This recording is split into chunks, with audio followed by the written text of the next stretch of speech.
Am I the a-hole for not inviting my estranged brother to my wedding? For context, my brother, 26M, and I, 31F, have been estranged for years. He has always been arrogant, self-absorbed, and unapologetic about past behavior. Growing up, our mother, 62F, constantly played favorites. He was the golden child, and he thrived in that role. The last time we spoke, we had a major argument. He has never shown any remorse, and I've made peace with not having a relationship with him. I, 31F, am a foreign MD working in the US and getting married to my American fiancé, 33M, in early 2026. My family lives in my home country, and so we are finalizing our guest list as it will be a destination wedding. My mother insists on letting my brother come along when she found out that he did not know I was already getting married. She then insisted that I invite him to the wedding, not sure if this was his or purely her idea, even asking me to provide an invitation letter to help his chances of getting a tourist visa. I respectfully told her no. Aside from our personal history, the reality is he's still a student with very few ties to home, so I doubt he would even qualify for a visa on his own. My parents, who already have valid visas and have visited me before, offered to be his guarantor and that my invitation letter would help him out. Personally, I don't want him to have access to me, and I refuse to let him benefit from me. My mom argued that he could stay at a separate hotel and that she just wanted the whole family together. I explained that I don't feel comfortable with him being at my wedding and that I don't want to deal with that stress on what should be a special day. I told her that by insisting on his presence, she was only reinforcing my feelings that she prioritizes his feelings over mine. She kept pressing, saying that relatives would talk badly if my brother wasn't invited. I finally told her that if she insisted, then she could also consider herself uninvited. That led to a blow-up where she accused me of being ungrateful. Us Asians are big on indebtedness to family LOL, even reminding me that she and my father helped pay for my exams, expensive as an international medical graduate. She said the least I could do was grant her this one wish. I then exasperatedly told her that I would think about it. ATA for refusing to invite my brother? Is there a reasonable compromise here, or should I stand my ground? Some of OOP's comments. Who is paying for the wedding? Me and my fiancé would be paying for the wedding. No financial help from either of our families. Commenter. There's a lot of cultural stuff here that I'm not sure how to deal with. I know just enough about Asian family culture to know that I don't know enough to comment on it. If you were one of my friends in my culture, the answer would be NTA. So I'm going with that. OOP, I agree. That's why I chose to seek opinions here on AITA. Cross-posting this to a sub with mostly people from my country would likely invite backlash and pressure me into compromising, since many there are deeply religious and family-oriented. I really appreciate the validation of my decision. It's difficult to untangle ourselves from cultural influences, but being in the US has definitely opened my eyes. Commenter, NTA, just reimburse her for your testing fees. You will never be out of her debt otherwise. The next will be your brother needs financial help. You need to help him because I spent so much money paying for your exams. Your brother needs a job. Maybe you can help him go to the US. Nip all of this in the bud. You don't have to explain much at the wedding. Brother doesn't have a visa, so he's not here. OOP, yup, I'm in the process of paying the exam fees back. This whole situation has really opened my eyes to its gravity, and I don't like having that fact constantly dangled over my head. As for the second part about the job, I can absolutely see that happening. And honestly, as the older sibling, I'm exhausted from always being expected to bail out someone who is so blatantly disrespectful and unappreciative.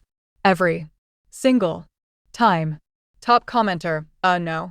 You don't think about it. No is no. She doesn't get to hold the exams over your head. That was a decision they made as adults and as your parents. Not leverage so they can boundary stomp you. This is not your mom's day, who gives a fuck if she just wants her family together. Your wedding isn't about her. She can take it as it is or leave it. And TA, don't bend. OOP, I agree. I've decided to firmly say NO in our next conversation. I don't owe this to her or anyone, and certainly not to the brat she raised. I don't want him creating problems for me, and knowing how spiteful he is, I'm sure he'll find a way to violate the trip and drag me into trouble.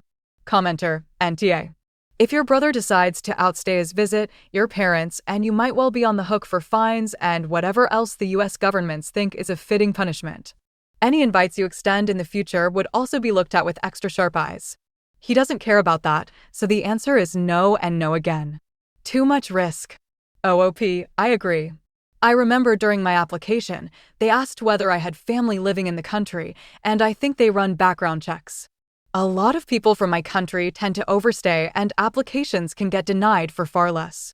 Knowing how vindictive he is, I'm certain he'd find a way to get me into trouble. Thanks for the insight. Update in comments. Next day. Update. Just got off the phone with my mother. I respectfully told her that she needs to respect my decision not to bring him around.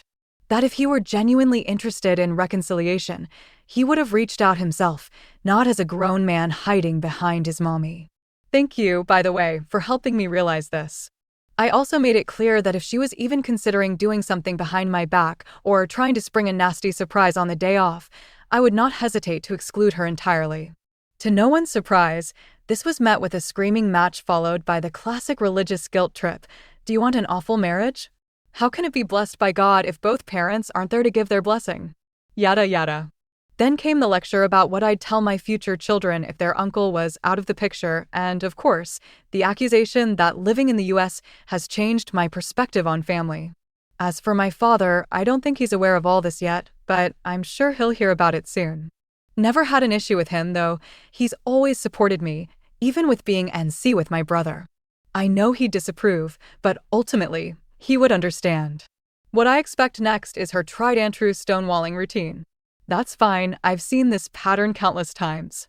Never resolving conflicts, just freezes me out until she feels like pretending nothing happened.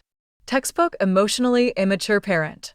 Even if she decides to patch things up later, it won't be by acknowledging her mistakes, just by softening the silent treatment. And in her eyes, this will always be my wrongdoing. Whatever. Her refusal to respect my boundaries and her continued treatment of me only confirm what I already know. Going no contact with her is the healthiest choice. I can understand, to an extent, why she favors the younger sibling. There are plenty of factors I've reasoned with over the years. He's male, following their footsteps as a lawyer, still lives with them, and his backstory as a child was marked by sickness and multiple brushes with death. So yes, I get the overprotectiveness. But even on our last get-together trip overseas a few years ago, I recall having to consciously remind myself not to roll my eyes every time she babied him into oblivion, as if he isn't a full-grown man. When I raised concerns to her about him, and during one instance, his arrogance and toxic, self-centered behavior, she brushed it off. Her defense? That he needs to be so-and-so and develop a thick skin because he's in a high-stress, competitive environment. So, aren't doctors also in high-stress environments? Do we all have to behave that way? Cue silence, of course. I know there are cultural nuances and complexities here, with us being Asian, and a glimpse of our family dynamics that are complicated as all hell. Which is why I'm posting from a dump account, and why I first tried AITA before cross-posting to my home country's version. I have an inkling of what the responses will be, and I suspect they won't line up with what my heart hopes to hear, LOL. Still, I wanted to gather a more diverse perspective. Thank you for all your insights, and rest assured, on the day of my wedding, there will be plenty of security measures in place.